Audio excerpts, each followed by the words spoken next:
निश्चितच लागवी, कारण भूसंपादन प्रक्रियेमध्ये अनेक वेळा शेतकऱ्यांकडून आटकाठी केली जायची आणि याच्या मागे प्रमुख कारण जे होतं ते म्हणजे योग्य मोबदला न मिळणं किंवा जे प्रकल्पग्रस्त होते त्या प्रकल्पग्रस्तांना जे नोकरीचं आमिष शासनाकडून दाखवलं जायचं, मात्र त्या संख्येने कुठेतरी नोकऱ्याच उपलब्ध नसल्याचं सातत्याने पाहायला मिळत होतं. त्यामुळे आता गुजरात असेल, तेलंगणा असेल, याशिवाय इतर आणखी 2 राज्य आहेत, या 4 राज्यांच्या धोरणाचा अभ्यास करण्याच्या सूचना बावनकुळेंनी दिलेल्या आहेत.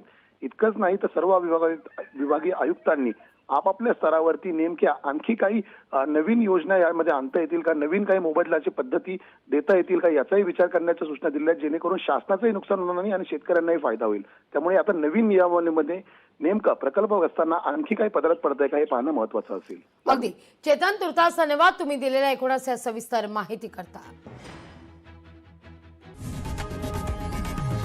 लोकशाही मराठी ऐका, पहा, जागरूक रहा.